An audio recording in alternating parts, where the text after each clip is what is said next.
entrevistamos o jornalista japonês Masahiro Shibata. Shibata é o correspondente da América do Sul do jornal The Asahi Shimbun, o segundo de maior circulação do Japão. Ele veio ao Brasil para cobrir eventos como Copa das Confederações, Copa do Mundo e Olimpíadas. Ele abriu as portas de sua casa para contar um pouco de suas experiências vividas aqui na Copa do Mundo no Brasil, falando também sobre a infraestrutura do país, a organização para a Copa do Mundo e falando, é claro, do país dele, que é o Japão. Isso e muito mais vocês acompanham agora aqui na entrevista da Futinfo. Shibata fala o porquê de escolher o jornalismo. Gostava de ler livros e jornais desde criança, né? Como 8 anos. E eu lia jornais, né? Todo dia, desde criança. Então eu tinha muito interesse em notícias, jornais. E por que o senhor optou pelo jornalismo esportivo? Esportivo? Então, e eu fui para outros países, né? Como Estados Unidos. Eu morava lá nos Estados Unidos quando eu era criança.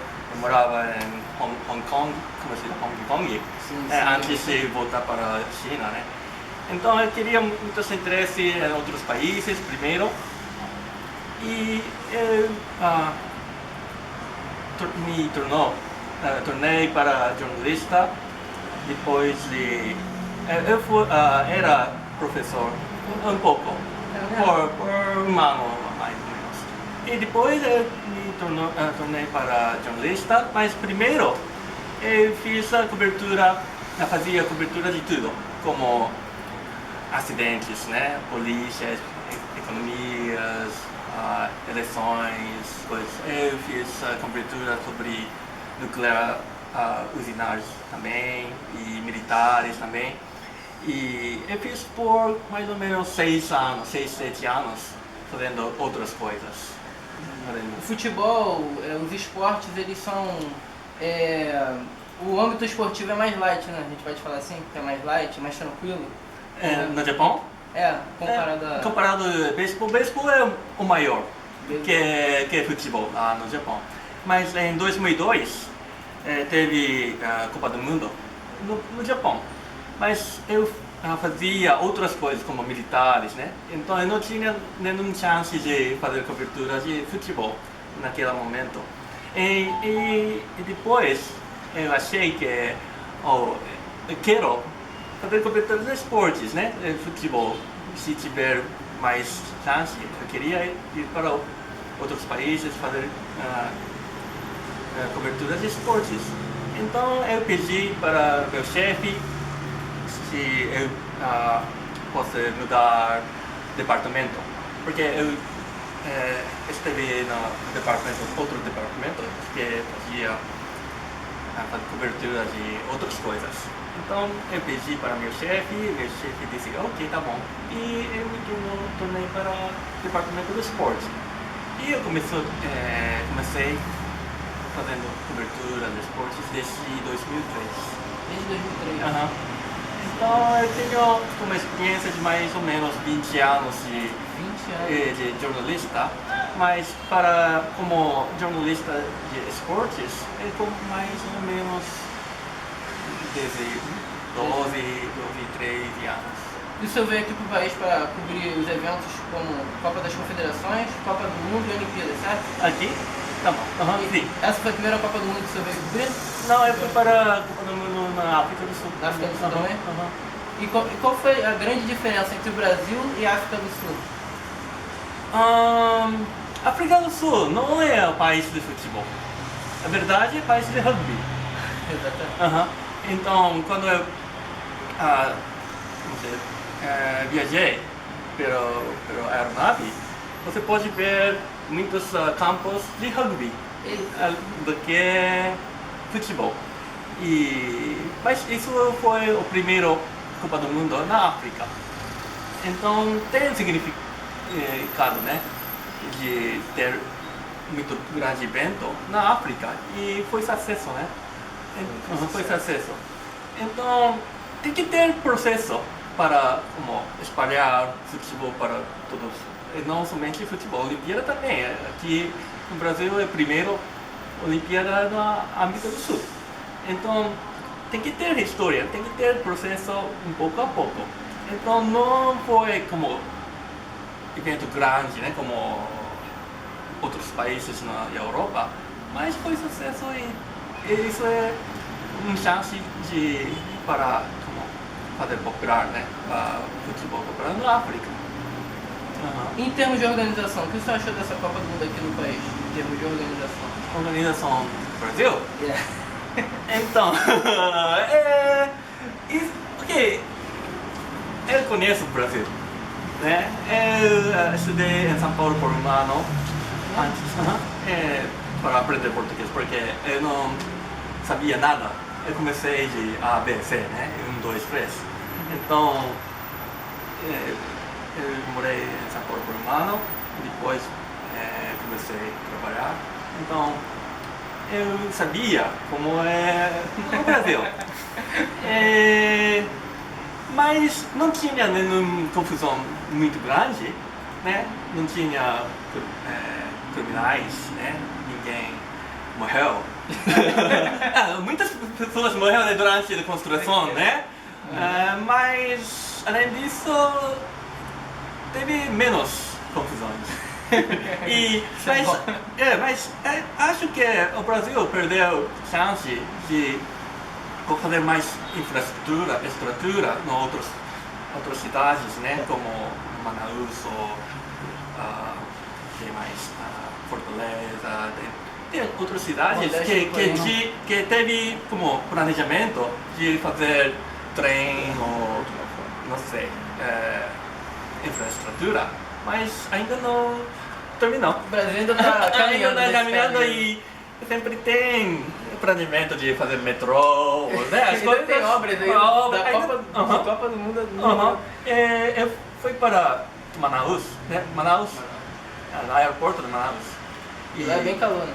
E acho que terceiro andar tem espaço para colocar como praça de alimentação, né?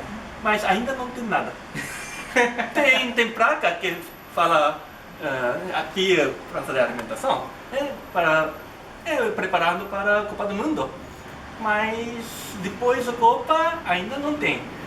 Então Brasil, mas além disso, acho que foi bom, né? E uma coisa eu achei um pouco estranho falta ambiente. É verdade, porque o Brasil não é país de futebol mesmo. As pessoas têm problemas diferentes também. Muitas pessoas não têm interesse em futebol, não todos têm interesse em futebol. Então eu escrevia muitos artigos sobre isso também, porque não tem, naquele momento, não tinha o ambiente de receber. Tanto que durante a Copa das Confederações, antes dos Jogos, havia manifestações. E qual foi a repercussão do 7-1 lá no Japão? Então, eu estava lá no estádio durante o 7-1. Então, primeiro, eu queria escrever sobre o jogo mesmo, né? Mas depois do primeiro tempo, meu chefe disse: você não precisa de escrever sobre o jogo mesmo. Você tem que entrevistar o público, né? Que é chorando, que é lutando. Porque isso não é sobre o jogo mesmo. Isso é sobre o jogo ficou à parte. Então, foi surpresa, né? Mas eu escrevi sobre isso, né? E como o público reagiu, né? Sobre o jogo. E por que isso aconteceu. E depois do jogo eu fiz uma entrevista com psicólogo do Brasil, esse seleção que trabalhava para a seleção, né? Durante como e fiz entrevista com ela também por que isso aconteceu. Então foi surpresa. Como é que o senhor pode definir esse momento, esse 7-1? 7-1. Há uma definição para isso? Primeiro, acho que a Alemanha foi mais como, o Brasil foi fraco, né? Isso é verdade. Isso é um fato. Isso é fato. Então, e falta, o Brasil falta astros, né? E falta estratégia. Então, não tinha, acho que tinha menos chances de ganhar contra a Alemanha. E então, a derrota não é surpresa. Não foi surpresa. Mas 7-1 era mas isso pode acontecer nos jogos depois, porque tinha muita expectativa para a seleção e quando, como se diz, tensão apagou, depois acho que eles não teve como apagão, né? Não teve, não pode pensar em nada eles. Não pode Luiz Felipe Scolari, na opinião do senhor, foi o mais responsável por essa derrota? Scolari? Isso. 7-1 sim, não sei, mas derrota não, porque acho que a Alemanha é mais forte do que o Brasil. Então, o senhor acompanha o futebol brasileiro? Os jogos de futebol brasileiro? não tudo, mas quase tudo. Quase tudo. E o que o senhor acha do nível do futebol jogado aqui no país? Agora é um pouco fraco, né, do que antes, como quando ganhou a Copa do Mundo no Japão, tinha muitos astros, né, Ronaldinho, Kaká, né, então, mas agora só tem Neymar.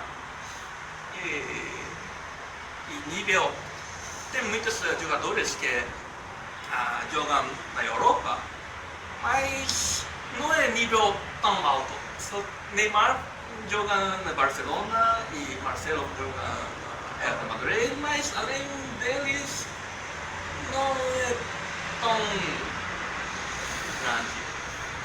Tem nível alto, mas não é como a Alemanha ou outros países, né? Argentina. Então, um pouco, tem que, como a Dunga disse, tem que recuperar, né? Tem que começar de criar de criança, tá? Desde divisões de base. Base, isso. Então tem que ter tempo de recuperar. Tem que haver tempo. E qual a expectativa do senhor para as Olimpíadas? Olimpíadas de 2016. Agora, Isso. a organização, para mim, para jornalistas, sempre tem problema. Porque eles avisam, tem muitos eventos, né, antes da Olimpíada, como um ano antes da Olimpíada, teve algumas entrevistas, como coletivas de imprensa, as coisas, mas eles sempre avisam uma noite antes do evento. E dizem que tem que responder daqui a 2 horas. É sempre assim, sempre a gente critica e reclama, mas eles não respondem.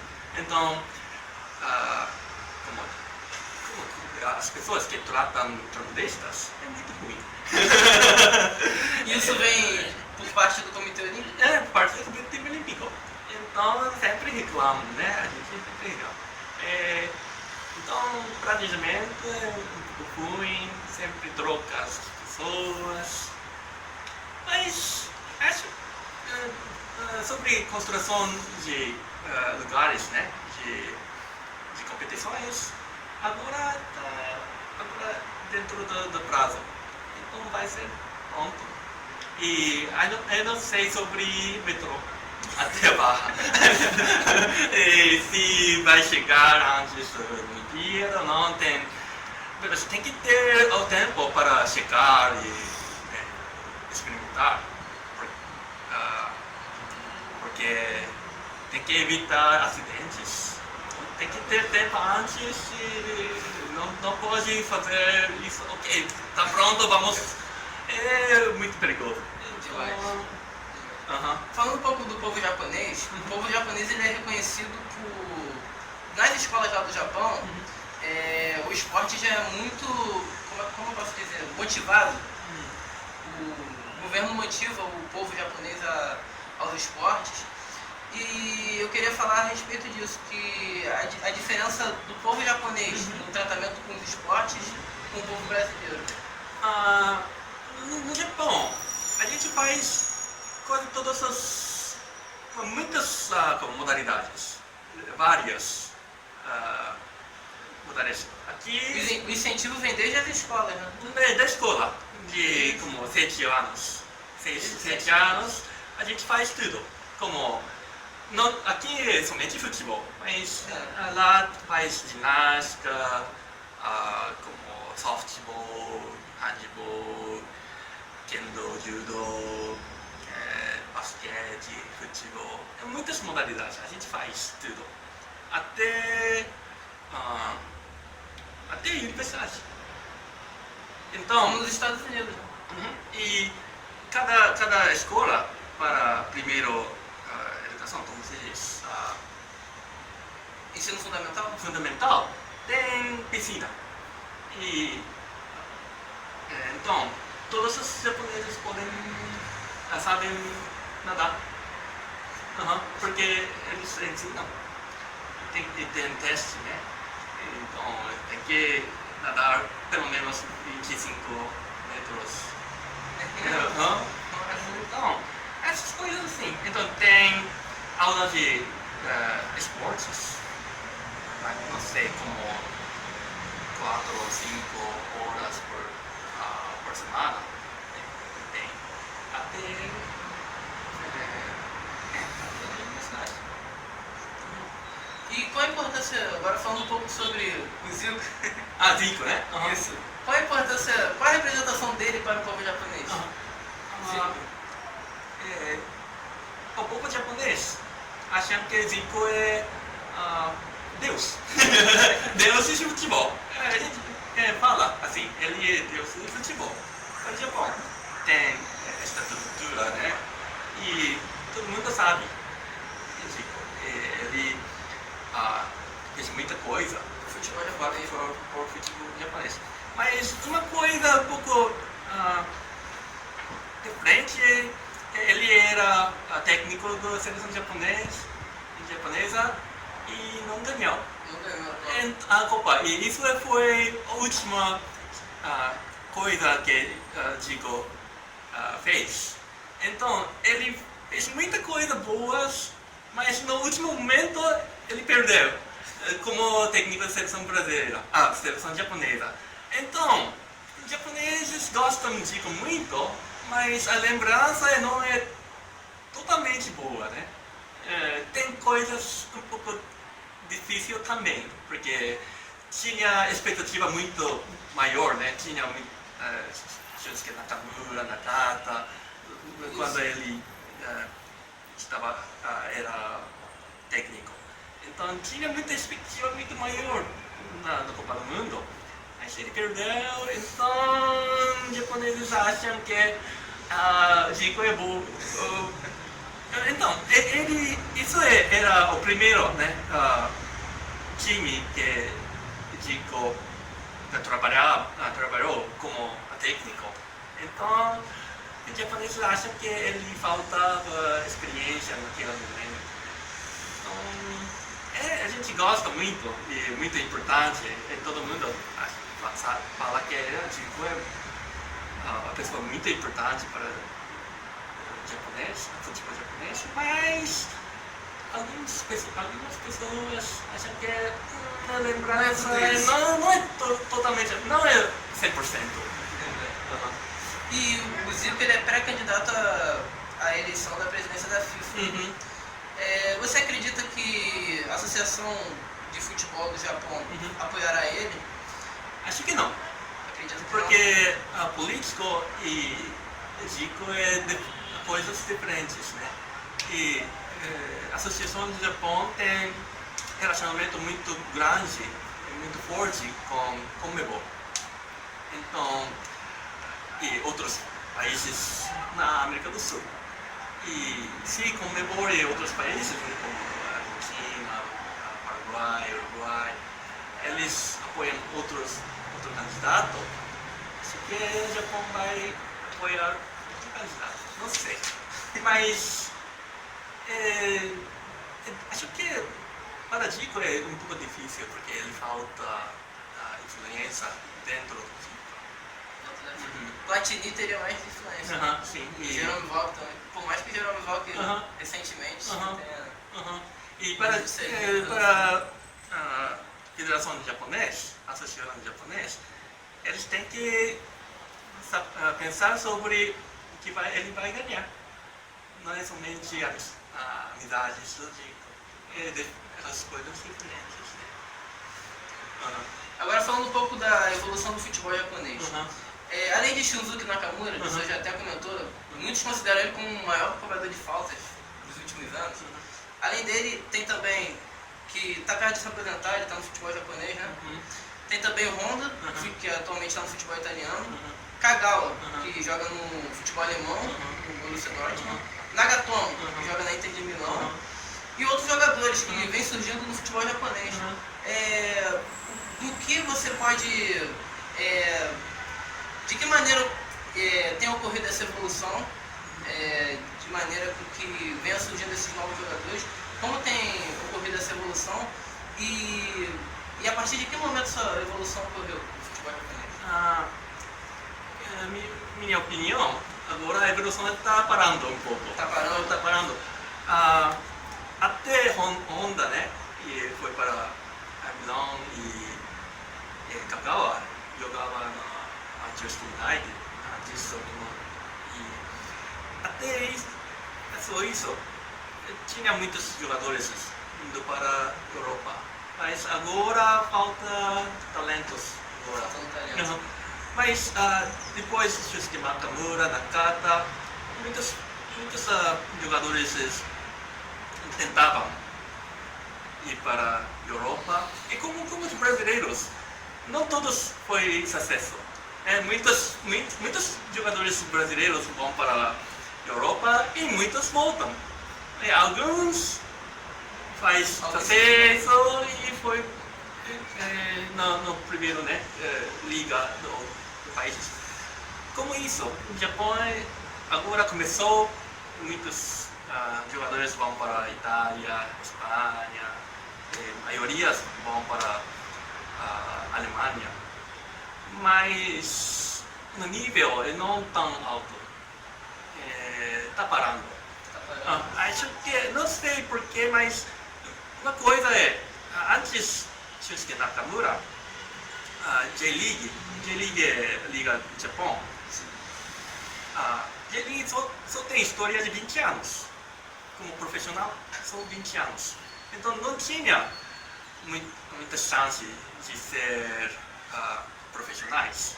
Só tinha, primeiro, nos 20 anos antes, só tinha 10 clubes profissionais no Japão. Agora tem 40 ou 50. Até J primeiro, e segundo e terceiro agora. Divisão. Cada divisão composta de quantos times? Primeiro tem 18 e depois 22 e preciso de... porque isso está evoluindo todo ano. Então, agora os jogadores podem jogar no Japão e sobreviver, né, sem ir para fora. Então, acho que muitos jogadores estão um pouco satisfeitos, não por falta de coração de ir para fora, né? E a nível está um pouco parado. Está parando. Agora. Então tem dificuldade. E agora a seleção japonesa está perdendo contra muitos outros países. Então, evoluiu por 20 anos, mas agora está, como se diz? Está ficando um pouco... Estagnou. Sim. Parou, Parou um pouco. Então, agora tá... tem dificuldade. Muito obrigado. Obrigado. Obrigado pela oportunidade. Valeu, pessoal. Então é isso.